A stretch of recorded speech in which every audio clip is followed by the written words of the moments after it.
Hello there. I'm Naomi and I'm 32 years old. I have a 5-year-old son named Freddie and he is the light of my world. Unfortunately, it turns out the same cannot be said for his dad and grandma, as I have a harrowing story to tell that still sends chills down my spine to this day. I never thought that I'd have a story like this to share, but here goes. A few years ago, my husband and I went on a trip to visit his family in Canada. I was excited to see his mother, as I hadn't seen her since our wedding approximately 5 years prior. But I had no idea what was in store for me. For some reason, it appeared as though my mother-in-law wasn't able or willing to visit us. I would ask why she wouldn't come, and she'd always respond with a pressing work-related emergency that prevented her from visiting. For 5 years of his life, my beautiful son hadn't seen his grandmother from his dad's side, and it was a worry of mine. "Mommy, when will I get to see Grandma?" "Soon, my dove, soon." I had to bite the bullet and decided that we as a family should just go up there and visit, even though it made more sense for her to travel down since the majority of the family, even the extended family, stay here in Florida. Nonetheless, I really wanted Freddie to know who his grandma was. So we made the trip. Once we arrived, we were greeted by a very grim and stern-looking Becky, even though that was her character. A no-nonsense type of woman. It was shocking to see that she bore little to no emotion to see her grandson for the first time. "Hello, Grandma. I'm Freddie, and I'm your grandson." "Oh, hello, little one. Hope you had a good flight." That's it? Was she crazy? It's like she would combust at the slightest show of affection and compassion. Freddie, being the innocent and pure ball of light and love he was confused at the rejection. He wasn't used to this type of treatment. Nonetheless, because he is loved and is a positive boy, he still maintained hope that a relationship could be formed. "Hey, Mom." "Hello, son. How are you?" "I'm good, thank you. Let's go home. I'm freezing. Can't believe I forgot how cold Canada could get." "You should move back up here. It's better than Florida." "I don't think we can. We have so much down there. It would just be impossible. But you can work remotely, right? And honestly, you shouldn't even be working. You should retire and rest, Becky. Why not move down to Florida and be closer to us?" "And be closer to all the half-naked hooligans and miscreants? No. I'm fine here in my cold and cool weather." Cold and cool were understatements. We were practically freezing. I made sure to bundle up Freddie in as many layers as possible. He'd never really been in contact with this level of coldness in his life, so I was extremely worried. But for whatever reason, his grandma was obsessed with the cold. So much so that on the second day of our stay in Canada, she said this at the breakfast nook. "Let's go for a walk." "A walk? In this weather? Wasn't there a forecast for a blizzard later on today?" "What's a blizzard, Daddy?" "It's a cold snowstorm that's windy and very scary." "Oh, no." "Right, very scary. I don't think we can do that, Becky." "Oh, come on. If you keep coddling that baby, he's going to grow up to be a wuss. You have to show him the harsh nature of reality. He's 5 years old, and it's a blizzard, Becky.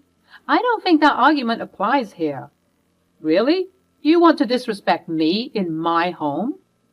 No, not at all. I didn't mean to disrespect you. I'm sorry if you're offended. I just think that—" "Okay, good. So we can go then." "Mom, I don't think it's a good idea." "It's to your favorite spot, Jack. Remember, behind the rock near the waterfall?" "Really? The last time I was there, I was probably 5 years old." "You see? How momentous would it be to show your son, who is the exact same age as you were all those years ago, one of your favorite spots in Canada?" You do have a point. Plus, we're two experts in Canadian weather, and we'll make sure everything is okay. So please don't worry, Naomi. We can do this." "Okay, only if you're sure. Because I don't know anything about this, and obviously Freddie doesn't either, so please let's remember to stay close." Yeah, of course, don't worry." We began our trek towards the supposed favorite spot. How someone could enjoy this cold weather this much? Maybe it's because I'm a Floridian, but I would rather skip out on the debilitating coldness of this place. Regardless, I had to make sure that Freddie was enjoying himself. And the only reason why we continued to do this was that every time she saw his face, it was lit up with joy and amazement at what he was witnessing. At some point, though, I began to feel tired, and I could tell that Freddie was tired too. But he didn't want to complain because he wanted to bond as much as possible with his grandma. Along the way, we passed an old-looking cabin with puffs of smoke coming out of it. "Look, a cabin!" "Yes, sweetie, it's a cabin. Guys, is it okay if we stop and rest for a while? Perhaps the people in the cabin would be willing to house us for a while. We are in Canada after all. You Canadians are super nice." "That's not funny, and it's actually a bit derogatory to insinuate that all of us are kind." "Oh, I'm so sorry. I was making a joke. I didn't realize it was in poor taste." "Yeah, well, it seems as though you don't know a lot of things you do are in poor taste." How rude. We continued along the path, getting wearier by the minute. I carried Freddie, and his added weight wasn't helping me in my alertness. Off in the distance, I could see Jack and Becky moving with speed. I called out to them, telling them to slow down. "Oh, come on, you slowpokes. I'm 65 and I'm better than you two. Hurry up." As I mentioned earlier, we don't do this often. "Hurry up, you're going to miss the best part." "What? I can't hear you. Please slow down." At this point, Jack and Becky appeared to have disappeared. The snow was getting worse, and it seemed like the aforementioned snowstorm was about to hit us. All around us was just white. Freddie began to cry, and I was getting extremely worried. The cold wind howled through the seemingly empty forest, whipping snow into my eyes and stinging my skin. I held my son tightly against my chest, trying to shield him from the biting cold as we trudged through the knee-deep snow, searching for any signs of help. Hours had passed since Jack and Becky had left us stranded in the middle of nowhere, miles away from the nearest town or shelter. She had taken my husband with her, leaving me and my son to fend for ourselves in the freezing wilderness. I was furious with her and my husband, but more than that, I was terrified for my son's safety. "Mommy, it's so cold. I want to go home." "I know, my baby. I'm so sorry about all of this. I promise you. I'm going to find help for us, okay? Don't you worry one bit." As we stumbled through the snowdrifts, I could feel my body growing weaker by the minute. I knew that we couldn't survive out here for much longer, and finding a place for safety was the top priority. But just when I thought that all hope was lost, a faint light appeared in the distance. We stumbled towards it, half blind and half frozen, until we finally reached the small cabin from before. With its puffs of smoke still billowing in the harsh wind, nestled in a clearing. With what little strength I had left, I knocked on the door as hard as I could and then slumped into it. "Now, who could—" Oh, Harold! Get some boiling water and some blankets right now." A kindly old couple took us in. They were so gracious as to allow us to remove our frozen clothes, have us bathe in the water they drew for us, and sit us by the fire. With a fresh pair of clothes, and gave us hot soup and blankets to wrap ourselves in. As we huddled together in the warmth, my anger and frustration began to boil over. How could they? How could they do that? I hope they freeze out there. "There are more people out there? We have to go and get them." "No, don't bother. It's my good-for-nothing mother-in-law and husband. They left us out there to freeze." "You tell a lie? Why do such an awful thing?" I knew that Becky was always like this, but Jack? No way he would do that to us. "Hang on a second. Becky? That name sounds familiar. Is she the lady with a slim frame, very tight-lipped and serious all the time? Does she wear purple glasses and a mole on her upper lip?" "The very one. How do you know her?" "She usually treks throughout these parts, but such an odd thing to do during this time when snowstorms are plentiful. As a matter of fact, I've never seen her around here during this time of the year." "How peculiar. Now, sweetheart, please tell us how you know her." "I'm her daughter-in-law. We came to visit from Florida because she hadn't seen her grandchild, Freddie, ever since he was born. I really wanted for them to bond and get to know each other, but she seemed disinterested even after we came all this way. Freddie was nestled with me, fast asleep in my arms, with a smile on his face. Thank God he made it. Thank God he was safe. How his little body survived all of that still remains a wonder to me to this day. But the more I looked at him, the more frustrated I grew at his useless father and grandmother. How could she not come down to visit that baby? He's gorgeous. It brings tears to our eyes knowing that this happened. You see, we don't have any children of our own. We couldn't bear any children, so we decided to come out here and live on the mountaintops. It's the life that we've always wanted, but we just can't fill the missing gaps in our hearts. So to hear that someone privileged enough to have such a beautiful grandchild has chosen to be complacent is something that we cannot forgive. You know, I've always had a strange feeling about Becky. I've told you this, Harold. That woman is not all right in the head. I called out to them, telling them to wait for us, but they just kept going ahead. They could hear me, but they were choosing not to listen. Why would they do that? Sometimes we don't know why people do the evil stuff they do. All we can do is do the best that we can do. We spent the rest of the evening conversing, and as much as I was still fuming, an overwhelming sense of relief washed over me because I knew that Freddie and I were safe. Morning came and it appeared as though the blizzard subsided. I searched various websites to find that weather reports stated that it was now safe to maneuver through the town and city. I exchanged contact information with Georgina and Harold, thanking them for all of the love and care they showed us. There's no need to thank us. We just did the right thing. Anybody with half a heart would have done the same thing. Please let me escort you back to your home. Harold and Georgina accompanied us to the place of residence, and lo and behold, we found Jack and Becky sitting comfortably on the front porch as if Freddie and I weren't on death's door the day before. I got out of the car and began to lose it. What the hell is wrong with you people? How could you leave us there? You were slowing us down, and we wanted to see the frozen waterfall. Are you serious? Freddie could have died last night. Don't you care about that, Jack? To be fair, you could have just stayed home if you really weren't ready to go on this adventure. I swear to God, at that moment my vision turned red. I was ready to attack, kick, scream, and yell for the whole world to hear just how awful and sick these people were. Not only did they leave us out there, they appeared to have zero remorse for what they did. It was almost as if they were trying to kill us. Before I could launch a whole slew of actions and words that couldn't be taken back, Harold held me back, telling me to compose myself as Freddie was still in the car with Georgina. Witnessing all of this go down, it took a moment for me to calm myself. But even though I had calmed down, I was still aggressive and argumentative. You left us there. We could have died, Jack. Don't you care about that? Don't you care that your mother tried to kill us?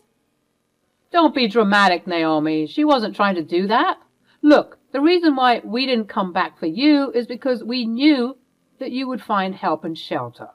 I mean, you pointed out that cabin, right? It looks like you got the help you needed. No thanks to you or your mother. I cannot believe what I'm hearing right now. How could you be so cold and callous to your wife? I have half a mind to come over there and knock you out. Try it, old man. I dare you. Enough, everyone. Don't give me a headache. Listen, Naomi, I'm sorry that you couldn't handle a bit of the cold weather, but I swear there was no ill intention on my part. Oh, yeah? Why on earth would you go trekking at this time of the year? We never see you during this time, so why now? Why now when you have a child who only wanted to bond with you?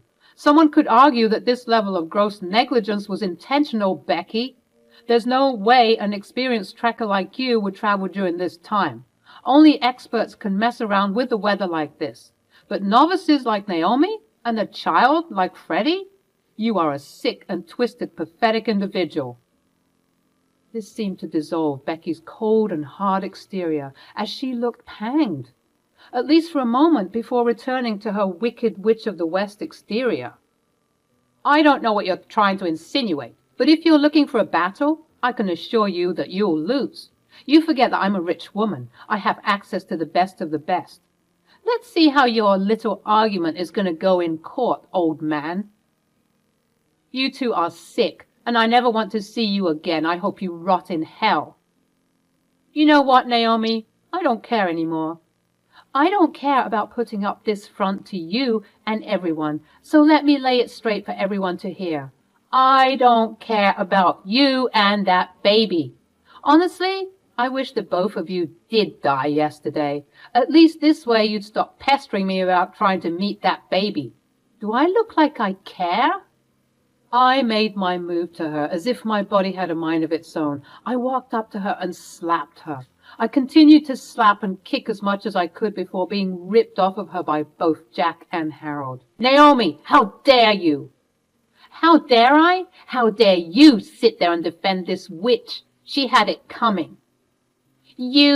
I'll sue you. How dare you put your hands on me?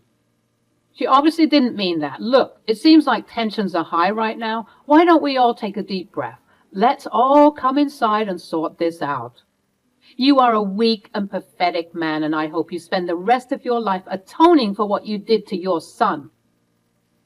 Before Jack could respond, I spat squarely in his face before heading inside, getting both Freddie and his belongings, and getting into the car with Georgina and Freddie. Mommy, I'm scared. What's happening? Why did you fight Grandma? Sweetie, I'm so sorry. You had to see that. Things are a lot complicated here, and I don't want to lie to you, but I'm afraid you're a bit too young to understand. But for now, I'm so sorry to tell you that it seems like Grandma and Daddy don't want us here. We can't be here because Daddy and Grandma aren't very nice people, and I don't want you to be around people who aren't nice. But Georgina and Harold are nice people, aren't they? Yes, I love Georgina and Harold. Can Georgina and Harold be my Grandma and Grandpa? Oh, bless your heart, my sweet child. You're going to make me cry. Of course I can be your grandma. I'll always be your friend, and I promise to take care of you if you need me to. Harold got in the car and drove us to a hotel, where we got some time to rest and recuperate, but unfortunately, the whole ordeal was just a bit much to handle. I was very fearful for the future of both Freddie and me, as this meant divorce. Just because of how powerful and influential Jack and Becky were. I was scared that they would end up getting custody of Freddie. I decided to talk to Georgina and Harold about it once Freddie was fast asleep. What am I going to do? I'm going to go to jail. Nonsense. That hag won't press charges. But what if she does? She won't, because we have evidence of her conspiracy to commit murder. How? We always come prepared, sweetie. We secretly recorded the whole ordeal. Now you can take this recording with you and use it against your husband and mother-in-law in court. You guys are angels in disguise. How did you even... When? How? Shush, my child. Don't worry about all that. Just listen to the audio recording. We sat and listened, and sure enough, the whole ordeal had indeed been recorded, including the part where I physically attacked her. Now they'll get me for physical assault. Oh, God, why did I do that? Now you listen here, my child. You did what any loving mother would have done. You're a mama bear, and you simply protected your child. Honestly, I wish that Harold and Jack didn't stop you. I knew you would have taught her a good lesson.